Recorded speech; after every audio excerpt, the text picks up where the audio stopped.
Good morning, everyone. We're going to begin the live Q&A in about 1 minute.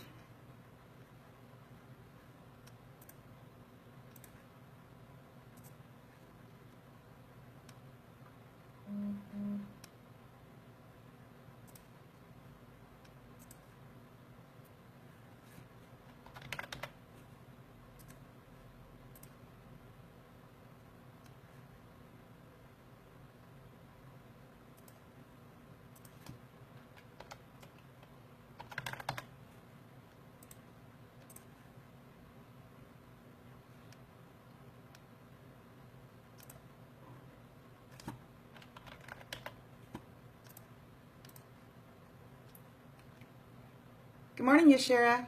I'm just posting to my groups. I am getting quicker at this.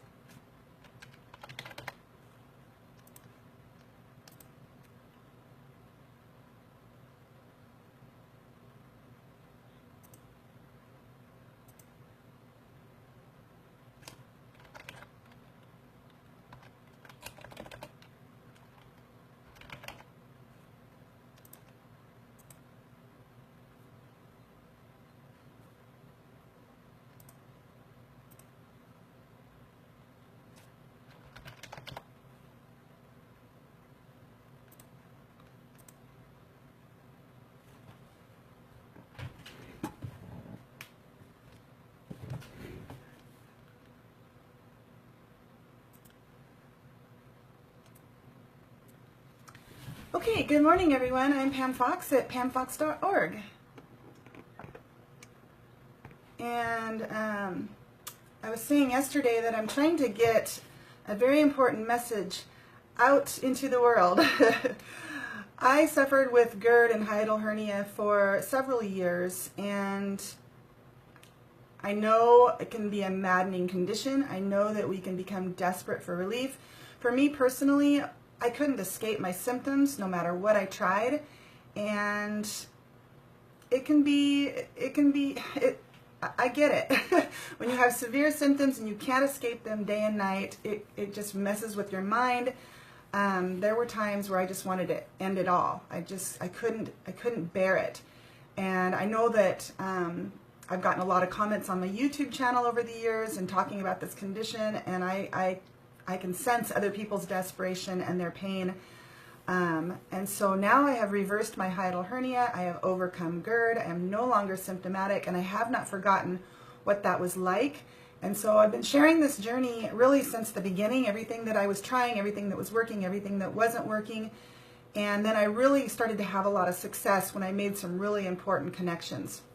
Then I became a holistic health coach, and I started coaching people one-on-one. But the problem with that is it's not cheap to hire a one-on-one holistic health coach. And so this is information that applies to a lot of people. And so, you know, I started really kind of sharing my techniques and what I was using that worked on my channels, and people were complaining that it's just all over the place. So I put it all together in one course, and that's all I'm going to say about that. You can check that out on my website, but I want to respect the rules of these groups in not promoting or selling anything. This morning we're going to talk about your questions that were posted on yesterday's video. I have 2 really great questions that actually get commented on all the time on my YouTube channel, and people want to know about these. They're very common. So the first question is from Ian, and I'm just going to read it, and then I'm going to do my best to answer it. Hi Pam, the biggest problem I feel I have is with exercise. I have always been very active, and now I have had to reduce my activities due to the hiatal hernia. I have given up golf due to the twisting pressure during the swing and any exercise that puts pressure on my core. I still go to the gym, and occasionally I must overdo it because I get pain under my ribs and around my diaphragm area, and it lasts for days. Have you any advice on exercise? Do you think I could be making my hiatal hernia worse when I get this pain, because it really concerns me? It tends to get better after about 4 days or so of doing nothing strenuous. Thanks again for your videos, Ian. So thanks for the question, Ian. I actually, I work with a lot of people on this. Like I said, when I first started talking about this on my YouTube, I probably got more questions from young men with hiatal hernia who again, were desperate, who felt like their life was over if they couldn't go to the gym, which might sound, a little extreme, but, for each of us, it's going to be different how our hiatal hernia and how our condition can really paralyze our life. I can remember, for me, one of my symptoms that was ongoing around the clock that I couldn't escape was chronic belching. And so imagine you're trying to sit in church and you're belching, every 10 seconds, or you're sitting, at a wedding or a funeral or a graduation or anything like that, where you're just constantly belching, and you're uncomfortable. It can be very plaguing. So I do get it. But when it comes to exercise, Ian, here's the problem with exercise when you have a hiatal hernia or GERD. So when we exercise, it doesn't matter what we do, but when we exercise, the muscles of the abdomen are working in pretty much any movement, whether we're walking, running, dancing, jogging, but particularly when we're lifting weights, and even more particularly when we're lifting heavy weights. That really engages the abdominal muscles. And so when we contract and engage our abdominal muscles, this crowds the abdominal cavity, and it puts pressure on the stomach, and it pushes it up into the diaphragm. And if you have a hiatal hernia, it further herniates it up into the diaphragm. So whether you have a hiatal hernia or not, that stomach's getting pushed up onto the diaphragm, or with hiatal hernia through the diaphragm. So the connection that I made in terms of exercise, when I was healing my hiatal hernia, I still continued to exercise, but I had to make the connection of relaxing my abs, which I know goes against everything we've ever been told when it comes to exercise. We're told to contract our abs. We're told to pull in our abs. We're told to hold them tight.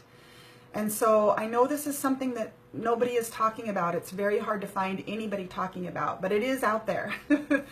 When we do any exercise that severely contracts our abs, let's say a plank, for instance. I saw somebody on one of my support groups saying that doing the plank helped him relieve his symptoms, and I was like, what?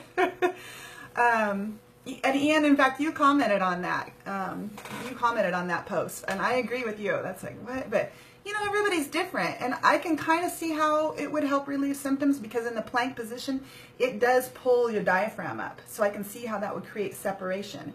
But I think for most people, that is a very strong abdominal contraction. It's just going to push your stomach up.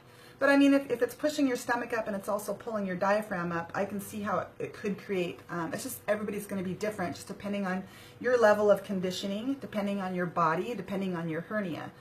But we can exercise with hiatal hernia. I would say, Ian, whenever you exercise, if that's causing further discomfort and pain, maybe you do need to take some time off and really focus on reversing your hiatal hernia first. Focus on mastering belly breathing. Focus on mastering being very aware of when your abs are contracted and responding to that by relaxing and stretching the abdominal muscles. Now, guys, when I say stretch the abdominal muscles, this is something you really have to wrap your brain around, because, and this is what I teach in my course, your abdominal muscles are muscles, just like any other, muscles in your body. How many people have you known, they get older and they can barely bend over and touch their toes? Why? Because all the muscles in the legs have become inflexible. The same thing happens with your abdominal muscles. They become inflexible from a lifetime of contracting them and never stretching them. And you might think, well, I've had babies, that stretches my abs. That's different. Yes, that stretches the muscles, but it stretches the connectivity of the muscles. So you can have like ab separation from your, from being pregnant. You can create the muscles pulling apart, but that still doesn't affect, that's different than the actual flexibility of the muscle fibers themselves. So if you have a lifetime of pulling in your abs, you can do this knowingly or unknowingly. You can do it because you're trying to appear thin and sucking in those abs, good posture. Maybe you were trained to do that, when you were young. I certainly was. I was criticized a lot for poor posture when I was growing up, not by my parents or anybody like that, but by teachers. I can remember a friend of mine, her mom would criticize me when I would visit her house and say that I needed to, pull in my stomach and sit up straight. And so I learned from an early age to pull those abs in. And then when I began to join gyms, dance classes, exercise classes, cheerleading, anything like that, I was instructed to pull my abs in. So it just became routine. The other way we contract our abs is a response mechanism to stress. So this is where we can be doing it unknowingly and not even realize it. And so those abs, every time you're worried or stressed or scared, they contract and they support that stomach being pushed up. So we have to overcome this by becoming aware of these contractions, responding to it by relaxing the abs, and then practicing stretching those abs through some breathing exercises that stretch those abdominal muscles. So that's something that you probably need to focus on, Ian, but you can also do this when you're exercising. You can relax your abs when you're walking. You can relax your abs when you're running, when you're dancing, and then for weightlifting, you can relax them when you're golfing. It's just something you have to train yourself to do, and it does take time. It takes time to get that flexibility back in the abs, so you can even take a deep breath and press your stomach out and, you know, really expand the belly. For a lot of people, the first time they try, they can't even do it. Again, they have tight abs. And those tight abs are supporting that lifting of the stomach. So when it comes to weight lifting, that really engages those abdominal muscles. And so what needs to be done is a practice of, let's say you're working out on weightlifting machines. So you would do your workout on one machine, and then you would stretch your ab muscles. Practice relaxing the abs when you're done, because you've just engaged those abs and pushed your stomach up. Now you need to stretch those abs and let the stomach come back down. Okay, so if you're doing, let's say you're going through a circuit, in between each machine, you would stop, take 5-10 seconds to relax your belly, stretch your abdomen, and let that stomach come back down. If you're doing free weights, same thing. In between your sets, you've got to stop and stretch the abdominal muscles and give that stomach room to move down. Okay, I hope this is making sense. But yes, you can exercise with hiatal hernia. You just you have to learn how to relax the belly. You have to be aware of how much it's contracted, and you have to learn how to stretch and relax those abs, and then make a practice of that. Okay, so I hope that helps, Ian. I'm going to move on. Make sure I didn't miss anything. Yeah, I think that's pretty much it. Okay, so Artem asks, Pam, I have been diagnosed with bile reflux via endoscopy. They say bile is in my stomach. Is it something dangerous? I do have pain, burning pain, and I have severe pain from my hiatal hernia as well. I am really sorry to hear that, Artem. I am really sorry. So not only does she have, you know, the hiatal hernia up here, but she's got, you know, bile refluxing in from, you know, from the small intestine back into the stomach. So just a little bit of anatomy for those of you that might be new to gallbladder disease, which, by the way, is very, very common and is very, very rampant, and it's on the rise in this country. We remove a lot of gallbladders in this country. But Arden, there is hope for you. I really want to just, I'm not an expert on this. If anybody is wondering, I am not a doctor. I get my information from trusted sources and doctors that I happen to follow. So I'm going to do the best I can to answer your question, Artem, but I don't have a lot of experience with this, but I think I can help. I want to start by really offering you hope, because just because you've had your gallbladder removed, it doesn't mean you can't be healthy, and it doesn't mean you can't you know, enjoy food, and it doesn't mean you can't overcome these symptoms.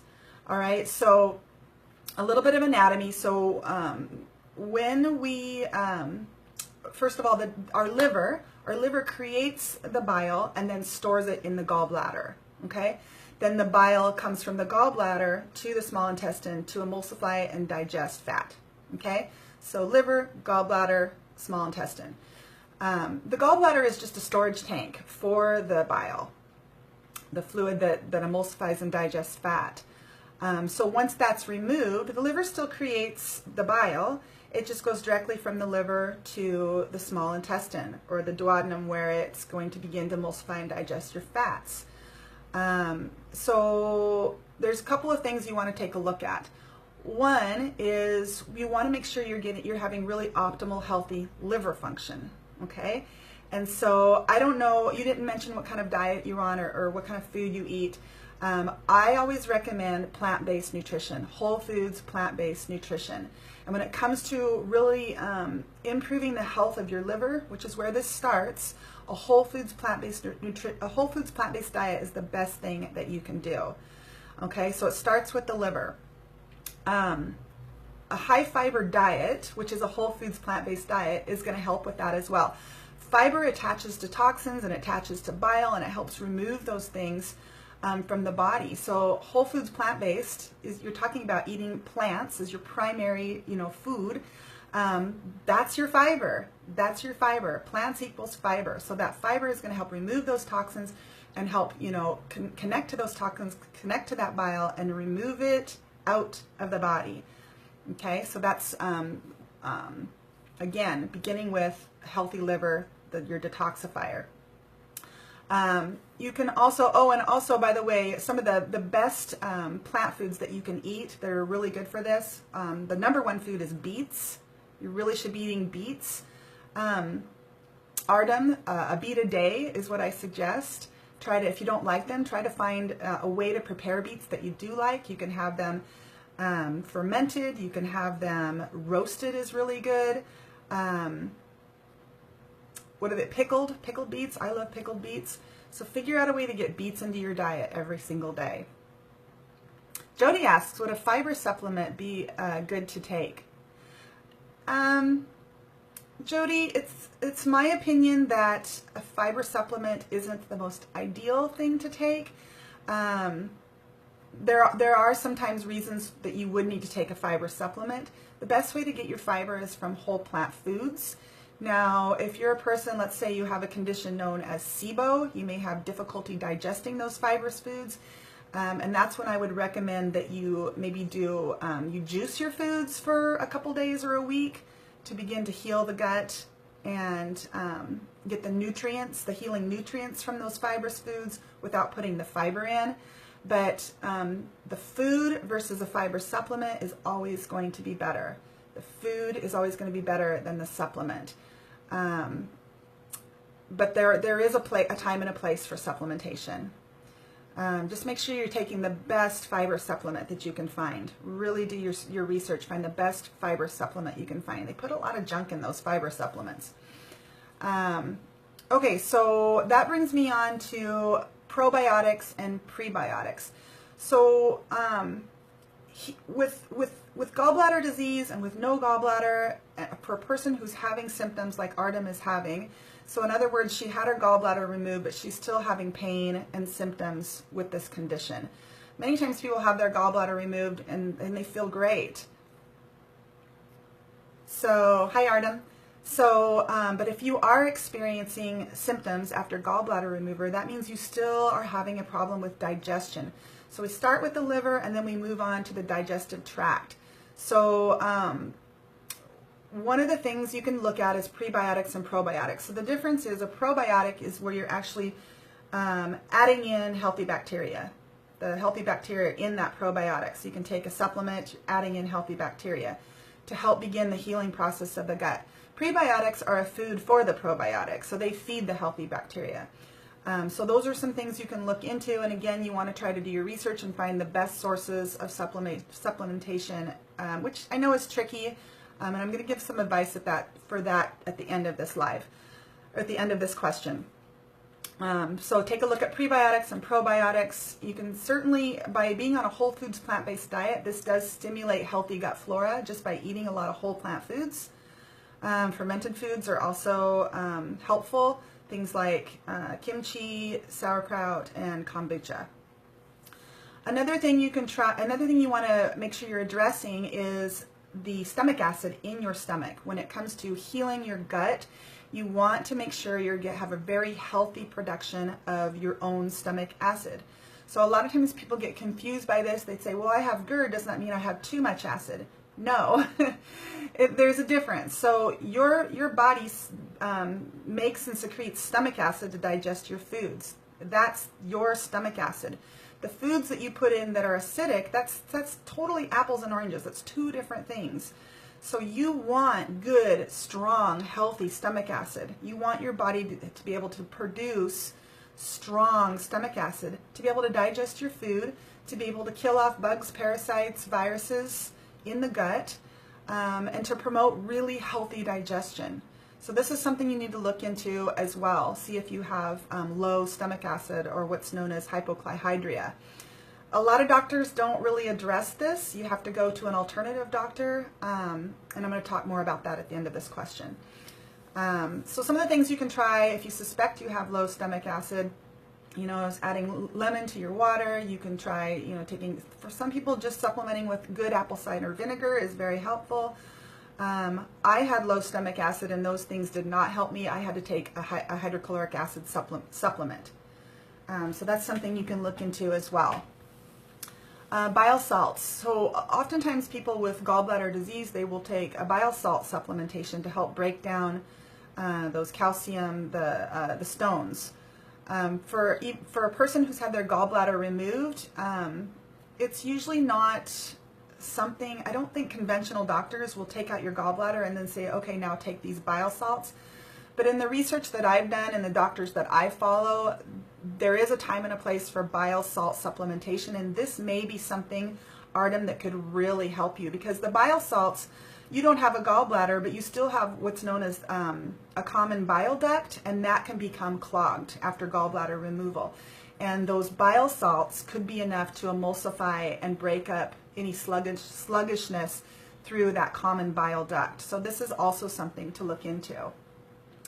Hydration is going to be really important for you, but it's important that you're not just drinking tons of water all day long. You want to drink your water in between meals, and that's just because we don't want to dilute our stomach acid. So when we're eating a meal and then we just drink tons of water with that meal, which is what I used to do, just try to get everything moving through and you know, dilute everything, but we dilute our stomach acid, which we don't want to do. So drink your water, your kombucha, your tea in between meals, and stay hydrated. And you could add lemon to that water. That's something you can try as well.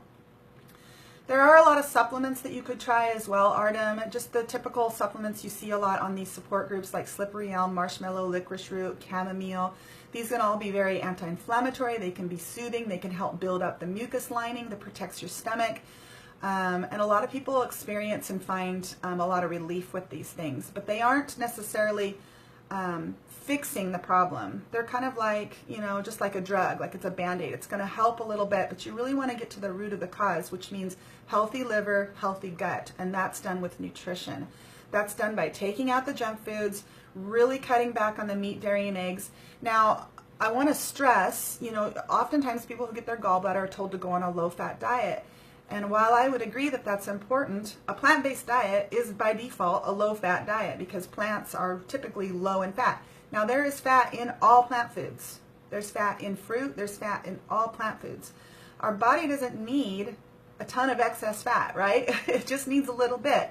And if you're eating a variety and an abundance of whole plant foods, you're getting plenty of fat, especially if you're eating things like avocados.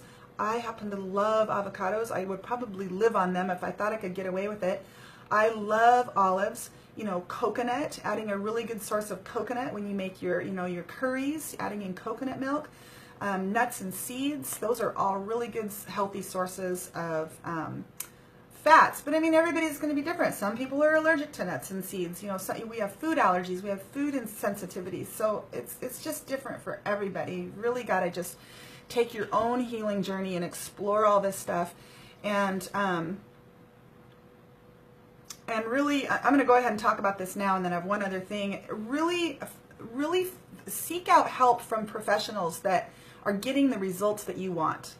I'll say that one more time. Seek out help from professionals that are getting the results that you want. If you want to get off your medications, find a doctor who helps people get off of their medications, who has been successful in helping people reverse and overcome conditions and get off their medications. You know, if you have gut health problems and you're going to just a conventional doctor, they may not know how to help you heal your gut. They may have no experience in helping their clients, their patients, heal their gut. So you need to go to a doctor who does have a success in helping their patients heal their gut. And Artem, for you, if you're having, you know, all of these symptoms, my guess is you have inflammation in your gut, which means you need to heal your gut. So go to a doctor that gets the results that you are looking for, and that means you're going to have to do your homework. That means, you know, you may live in an area where that's not a possibility. You might have to do Skype conference calls with a doctor. You may have terrible insurance. You may not have a lot of money to be able to afford these things, but don't give up. Don't give up. There are a lot of doctors online giving away free advice, so don't give up. Find a professional that's getting the results that you want. And then the last thing I want to say is that when your gut, when your digestive tract is in a state of inflammation, so I've talked a lot about the lower esophageal sphincter. That's where the esophagus meets the stomach. There's also a one-way valve where the stomach comes out to the small intestine. Oh, I've got my from yesterday. So here's the lower esophageal sphincter, but down here there's a valve known as the pyloric valve. And so the pyloric valve is also a one-way valve, and that's where the stomach pushes the digested food when it's ready, when it reaches the right pH, into the small intestine. And so when our gut is in a state of inflammation, if you imagine tissues that are swollen and inflamed, if you just like picture your stomach and picture that valve, picture a valve. Now it's swollen and the tissues are inflamed. How much harder that's going to be for those valves to be able to clamp down and do the job that they're meant to do. And so when they're not able to clamp down and do the job they're meant to do, when it comes to our stomach, then we have reflux of acid coming up into the esophagus. And then when it comes to the pyloric valve here, then we can have bile, because the bile comes from the liver directly to here, where it emulsifies the fats. And so now if this valve isn't working properly, now you've got bile coming into the stomach. And so Artem says that she's been told she's got bile coming into her stomach, and is that dangerous? Yeah, this is something you need to address, Artem. You need to heal your gut, get that inflammation down, and get those valves clamping down tight and doing the job that they're meant to do.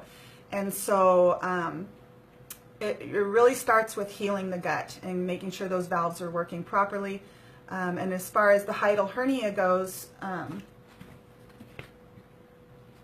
again, up here where this valve isn't working, if that stomach is inflamed and bloated and you've got constipation and your stomach is pushing up into the diaphragm or through, in the case of yours, over here, then you're going to have pressure on this valve. And so in that case, you know, healing the gut for some people is helpful enough.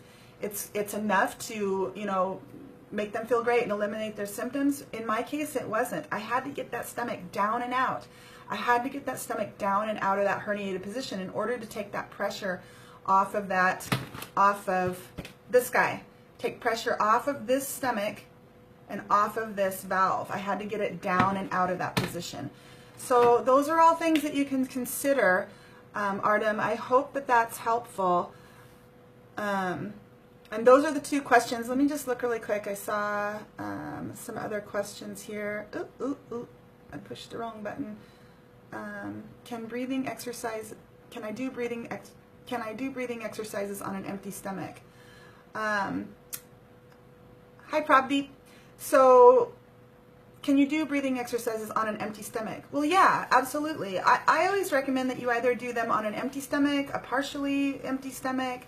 You can even do them on a full stomach. Some people find that that is not comfortable. I've done them before on a full stomach. I've eaten a really, really large meal and felt my stomach pressing up into the diaphragm and experienced a little bit of indigestion. And so I relax the belly and open up and stretch those abs, and it gives the stomach room to move down and takes the pressure off of this. But if you imagine, you know, your stomach, if you have a hiatal hernia and there's a belt around it like this, and now you've eaten a large meal and it expands, and then you start doing any type of exercises, these tissues here where, you know, all of that pressure is pushing on an organ that's not meant to be pushed on like that are going to be tender. And so then you start to do these exercises, and that can cause a lot of pain and discomfort. So that's why I recommend that you do them on an empty stomach, a partially empty stomach, and try to stay away from doing them on a really full stomach. But I've done them on a full stomach before, so it just depends. Thank you for... Okay, that's not a question. Could deep breathing help? I have a hiatal hernia and reflux and Barrett's esophagus. Oh, I'm sorry to hear that, Jody. Oh, Jody, you've got to do your deep breathing. Yes, you've got to do your deep breathing. I'm going to give you a tip though, Jody. Deep breathing is going to be 100 times more beneficial if you can learn how to stretch your abdominal muscles. Okay? It's going to be 100 times more beneficial. this is why. If you're doing deep breathing, when you deep breathe, your diaphragm does this. It goes up and down, and the deeper you breathe, the higher up and the lower down that it goes. I gotta check the time. Okay, I gotta wrap this up. So that's good, because if you've got a hiatal hernia, you're trying to create that separation. Here's your hernia, stomach coming through the diaphragm. You're trying to create that separation, and so by deep breathing, you're really pulling that diaphragm up. But that's going to move with it in most cases, right? For some people, simply doing deep breathing will create that separation. For me, that wasn't the case. I had to get the diaphragm up, but I also had to pull the stomach down, because when you're breathing, it's going to do this, okay? So that deep breathing is going to, for some people, it's going to create that separation, but it's also going to stimulate vagal tone, which is really, really important for healthy digestion. It's really, really important for healthy nervous system function. And it can really be beneficial in beginning to heal this condition. So you've got to be doing your deep breathing. But again, getting back to this, if this is what's happening when you're doing that deep breathing, you're not getting that separation. So you've got to move your diaphragm, but you've got to move your stomach too. You've got to get that stomach down, okay? And there are a lot of things that I teach in my course on how you can do that. But one of the things you can start doing right now is stretching those abdominal muscles, and that's done through deep belly breathing, really opening up the belly, okay? Do you think solar plexus pain causes by hiatal hernia? I'm having a bit of a translation problem here, but I think you're asking if the pain in your solar plexus is caused by your hiatal hernia. Yes. If you're having pain here, for most people, so if you come right down the center and just go not very far down that left, remember everything's reversed on my phone because I'm live. For some people, their hiatal hernia is right here below the rib cage. For most people, it's just a little bit to the left of the sternum. And so again, your stomach with the hiatal hernia has a belt around it. So these tissues are tender and inflamed and in pain. Also, when your stomach is pushed up into the diaphragm like this, it creates new attachments there in time, unless you have you're really new to this, but in time it'll create attachments there. So it's adhering to the underside of your diaphragm. And so now when you breathe and it's moving like this and it's trying to create separation, but it's attached by that peritoneum. It's physically attached to that diaphragm. So that can cause pain as well. If you take a really deep breath and it's trying to create separation, that pulling can cause pain as well in the diaphragm, right here under the rib cage. So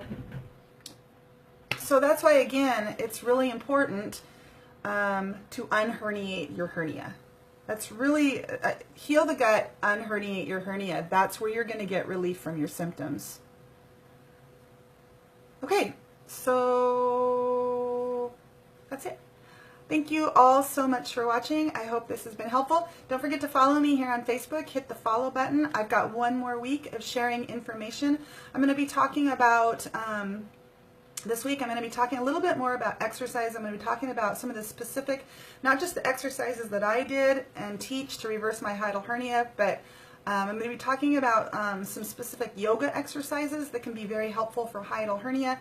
They can also cause further discomfort for hiatal hernia, and I'm going to talk about why that is, why it is that certain exercises help some people get relief from their hiatal hernia and they cause more pain and discomfort for others. There's a really good explanation. So stay tuned for that. Follow me on Facebook, and I try to go live in the mornings, so you can look for me in the AM Pacific Standard Time. Thanks, guys. Thanks for the love. I like those thumbs up buttons. I appreciate that.